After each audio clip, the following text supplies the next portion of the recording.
मेरे चैनल को सब्सक्राइब कीजिए और उसके बाद बेल आइकन दबाइए मेरी वीडियो सबसे पहले देखने के लिए। प्यारे दर्शकों, मैं फिर आपके साथ डॉक्टर रमा जोशी, ज्योतिषी, रेकी हीलर, वास्तु कंसल्टेंट। देखिए, आप लोगों को मैं ज्योतिष की जानकारी देती हूँ। आपके पास अगर जानकारी रहेगी ना तो आप किसी से भी बुद्धू नहीं बनेंगे।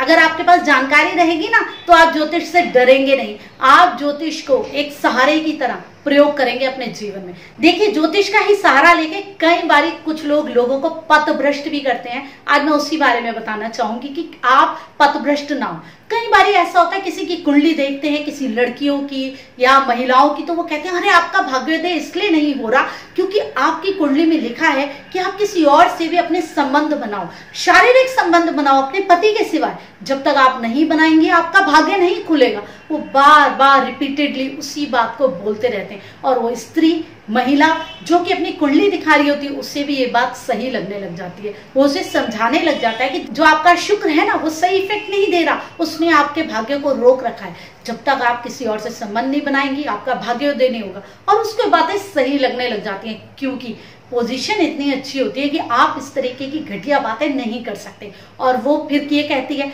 अब मैं क्या करूं, मैं कहाँ जाऊं, मैं किस व्यक्ति से संबंध बनाऊं, आप ही कोई सलाह दो। फिर वो व्यक्ति सलाह देता है देखो मैं आपकी हेल्प कर सकता हूं, मैं अभी तैयार हूं, तो वो उसके साथ संबंध बना लेती है। ये व्यभिचार है। देखिए, कोई भी कुंडली में ऐसा योग नहीं होता।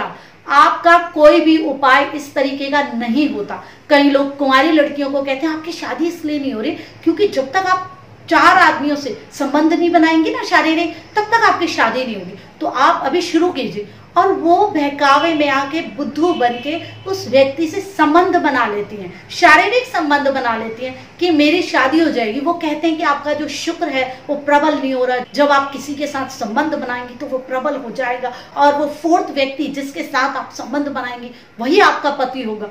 और वो सिर्फ व्यभिचार में फंसती है और कुछ भी नहीं होता। देखिए, कुंडली में कोई भी इस तरीके का योग नहीं होता कि आपका भाग्योदय रुका पड़ा है क्योंकि आपने किसी और से संबंध नहीं बनाया।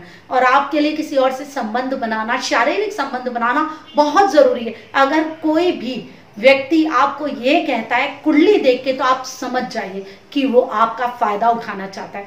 वो चाहता है कि आप बुद्धू बने, आप उसके साथ संबंध बनाए। देखिए, ये वीडियो मैंने खासकर अपनी बहनों के लिए ही बनाई है, महिलाओं के लिए ही बनाई है क्योंकि इस तरीके की चीजें मैं बहुत देख रही हूँ।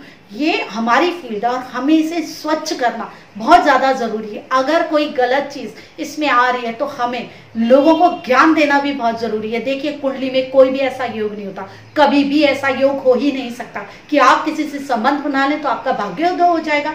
आप खुद ही सोचिए ना, क्या हमारा आध्यात्म क्या इतना छोटा हो सकता है, क्या इतना घटिया हो सकता है? ऐसी बातों के लिए कभी बोलेगा ज्योतिष? कभी ऐसी चीजें किसी कुंडली में हो सकती हैं? लोग मान लेते हैं, संबंध बना लेते हैं। उससे क्या होता है, वो व्यक्ति अपनी गिनती बढ़ा लेता है। 103 अब 104 हो गई जो बेवकूफ बनी। तो देखिए, हम किसी से भी बेवकूफ क्यों बने, आप भी किसी से बेवकूफ क्यों बने? देखिए, ज्ञान ही हमारा सबसे बड़ा सहारा है। आप ज्योतिष को समझिए। जब आप समझने लगेंगे ना तो आपको पता लगेगा कई चीजें तो यूं ही फैली हुई है जो चीजें हैं ही नहीं। देखिए, जो अच्छा ज्योतिषी होगा वो आपको कभी भी इस तरीके की बातें नहीं कहेगा। ये बातें वही कहेगा जो खुद भी व्यभिचारी है और ज्योतिषी भी अच्छा नहीं है। जिसको ज्योतिष आता होगा वो कभी भी नहीं कहेगा ऐसी बातें, क्योंकि ऐसा कोई योग कुंडली में नहीं होता। ज्योतिष कभी भी इन बातों को नहीं कहता है। देखिए, ये चीजें आप समझिए, ज्योतिष को गहराई से समझिए, उसके योगों को समझिए। आप ज्योतिष से डरेंगे नहीं, उसको अपने जीवन का सहारा बना के चलेंगे। आज के लिए इतना ही। मैं फिर आप लोगों के साथ बहुत सारी ऐसी ही ज्योतिष की जानकारी लेके आऊंगी जिसकी वजह से आपको परेशानी होती है। तब तक आप अपना सम्मान करें, अपनी आत्म चेतना के हिसाब से जीना सीखें, अपनी आत्म चेतना से प्रेरित रहें। आज के लिए इतना ही। मैं फिर आप लोगों के साथ बहुत सारी ऐसी ही बातें लेकर के आऊंगी। मैं डॉक्टर रमा, नमस्कार।